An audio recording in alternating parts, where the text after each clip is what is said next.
পরিবারে অবাধ্য হয়ে শখের পুরুষকে বিয়ে করেছি 1 বছর হলো। এর মধ্যেই হাসপাতালে ভর্তি হয়েছি প্রায় 3 বার।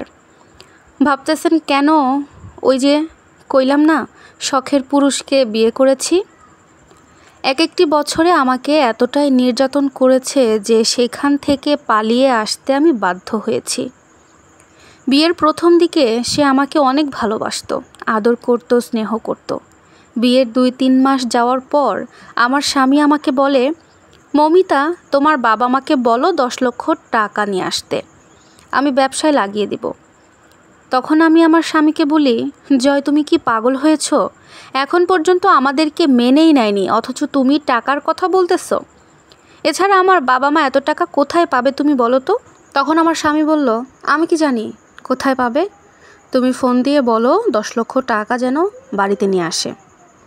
কথাটি শেষ হওয়ার সঙ্গেই আমার প্রাণপ্রিয় স্বামী আমাকে এত জোরে একটি থাপ্পড় মারে যে মুহূর্তে আমি জ্ঞান হারিয়ে ফেলি। জ্ঞান ফেরার পরে আমি দেখতে পাই আমি একটা হাসপাতালে আছি। কি করব না করব কিছুই বুঝতে পারছিলাম না। যাকে এতটা ভালোবেসে বিয়ে করলাম, সেই মানুষটা এভাবে আঘাত করবে আমি কল্পনাতেও কখনো ভাবতে পারিনি। আমার জীবনের সব কিছু যেন নিশ্চুপ হয়ে গেল। এভাবেই চলতে লাগলো আমার সমস্ত দিনগুলো। কোনো কিছু হলেই মারধর করতো আমার স্বামী আমাকে। অনেক খারাপ ভাষা বলে আমাকে সব সময় অপমান করত। আমি নিশ্চুপ হয়ে সব কিছু শুনতাম, শুধুমাত্র কখনো প্রতি উত্তর দিতাম না। সব নীরবে সয়ে যেতাম।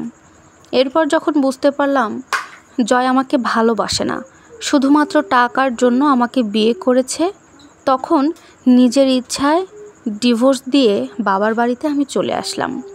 কারণ এই 1 বছরে ওরা আমাকে এতটাই নির্যাতন করেছে যে আমি মৃত্যুর শয্যায় চলে গিয়েছিলাম। পরবর্তীতে বাবা মায়ের পছন্দ মতন একটি ছেলেকে আমি বিয়ে করি। আলহামদুলিল্লাহ, আমি এখন অনেক ভালো আছি। সত্যি বলতে গেলে ভালোই আছি। তাই সবার কাছে রিকোয়েস্ট করব, ভালোবেসে বিয়ে করার আগে অন্তত 1000 বার ভেবে চিনতে দেখবেন মানুষটি কি আপনাকে ভালোবাসে নাকি আপনার বাবার টাকা পয়সাকে ভালোবাসে। একটু যাচাই বাছাই করে খোঁজখবর নিয়ে তারপরেই ভালোবেসে পরিবারের বিরুদ্ধে বিয়ে করেন। আর মোট কথা, পরিবারের বিরুদ্ধে যতই ভালোবাসুন, কাউকে পরিবারের বিরুদ্ধে গিয়ে বিয়েই করবেন না, উচিত নয়। জীবনে সুখী হতে পারবেন না। যত যাই করুন, পরিবারের প্রত্যেকটা মানুষের বাবা মায়ের ভালোবাসা, বাবা মায়ের সাপোর্ট থাকবে এমন কাউকে বিয়ে করুন, তাহলে জীবনে সুখী হতে পারবেন। এটা আমার জীবনে ঘটে যাওয়া আপনাদের সাথে শেয়ার করলাম। প্রিয় দর্শক, একটি আপুর লাইফ স্টোরি শেয়ার করেছে, তাই আপনাদের সাথে শেয়ার করলাম।